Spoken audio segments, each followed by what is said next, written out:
नमस्कार दोस्तों, अगर आप भी आलू की खेती करते हैं तो आलू में ट्यूब की बीमारी के बारे में आप में से काफ़ी किसानों ने सुना होगा। वैसे तो इस बीमारी का नाम बैक्टीरियल ऑफ विल्ट है। इस बीमारी से कई बार आलू की फसलों को बर्बाद होते देखा गया है। ये बीमारी आलू में क्यों लगती है और इस बीमारी के कारण और उपचार के बारे में हम बेहतर जानेंगे और बात करेंगे।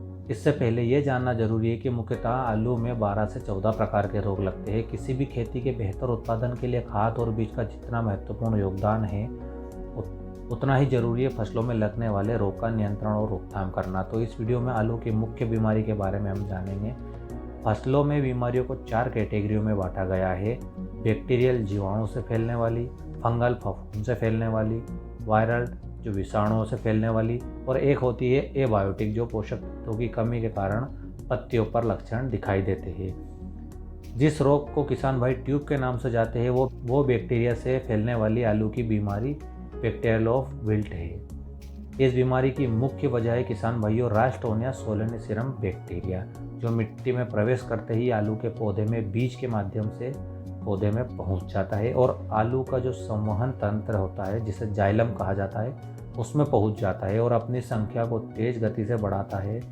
और जाइलम का मुख्य काम है जमीन से खाद, पानी, पोषक तत्वों को पौधे तक पहुंचाना। ये बैक्टीरिया उन जाइलम कोशिकाओं को ब्लॉक कर देते हैं जिससे वहाँ कोशिकाएं सूखने लगती है और पानी पौधे तक पहुँच नहीं पाता है और पौधा पूरी तरह से सूखने लगता है। और यहाँ बैक्टीरिया सिंचाई के साथ साथ पौधे में फैलने लगता है और पूरा खेत इसकी चपेट में आ जाता है।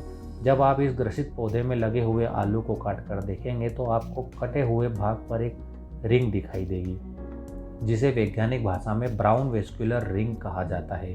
अगर आप प्रोसेसिंग वैरायटी यानी चिप्स बनाने वाली किस्में लगाते हैं तो खरीदार करने वाले आलू की सैंपलिंग में इस रिंग का इस बीमारी से अंदाज़ा लगा लेते हैं और यही से उसकी कीमत तय की जाती है। जब आलू की हार्वेस्टिंग की जाती है तो उस समय जब ग्रसित आलू धूप के संपर्क में आता है तो उसमें से एक झाग सा पदार्थ यानी कि ट्यूब सा पदार्थ निकलता है। इसलिए इस बीमारी को कुछ इलाकों में ट्यूब के नाम से भी किसान भाई जानते हैं।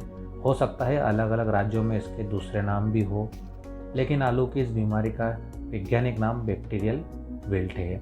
तो बैक्टीरियल विल्ट के बारे में तो हमने जान लिया। अब हम बात करते हैं इसके उपचार की। इसके लिए आपको यह जानना जरूरी है कि आलू में मुख्य जो रोग लगते हैं वो 2 तरीके से फैलते हैं, एक बीज जनित रोग, एक मृदा जनित रोग।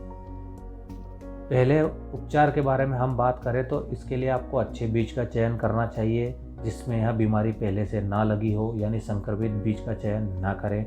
जिस खेत में यहाँ बीमारी लगी हो उसमें फसल चक्र अपनाएं क्योंकि यहाँ बीमारी मिट्टी को भी संक्रमित कर देती है। या जिन क्षेत्रों में जल भराव की समस्या रहती है वहाँ पर भी निगरानी रखने की विशेष ज़रूरत है किसान भाइयों को। ऐसी स्थिति में आप चाहें तो स्प्रिंकलर विधि का प्रयोग कर सकते हैं, वो एक बेहतर ऑप्शन होगा आपसे फ्लैट सिंचाई से ऐसे क्षेत्रों के लिए।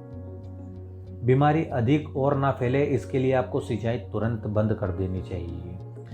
ये थे किसान भाइयों कुछ अपने तरीके किसानों के जिससे इस बीमारी को फैलने ना दिया जाए। अब मैं इसके केमिकल कंट्रोल की बात करूं आपको मैंने पहले भी बताया है कि यह बीमारी एक बैक्टीरिया रास्टोनिया सोलेनिसिरम बैक्टीरिया के कारण आती है। तो आपको बैक्टीरिसाइड का स्प्रे इसमें अपनी फसलों में करना है। इसके लिए आप स्ट्रेप्टोमाइसिन सल्फेट प्लस ट्रीटासाइक्लिन हाइड्रोक्लोराइड का स्प्रे अपनी फसलों में फंगीसाइड के साथ करके अवश्य मिलाएं और अपनी फसलों में छिड़काव करें। तो कासुगामाइसिन का भी प्रयोग कर सकते हैं। जो भी बैक्टीरियल साइड है आपको फंगीसाइड में अवश्य मिला करके डालना चाहिए। तो किसान भाइयों आलू में बेहतर उत्पादन के लिए आपको अपनी फसलों में लगने वाले रोग की पहचान भी उतना ही ज़रूरी है। तो किसान भाइयों ये कुछ महत्वपूर्ण जानकारी जो आलू के ट्यूब से जुड़ी हुई थी जो आपके साथ में शेयर करना भी बहुत ज़रूरी है। तो मिलूँगा आपसे मैं नए वीडियो में खेती की नई जानकारी के साथ में। धन्यवाद।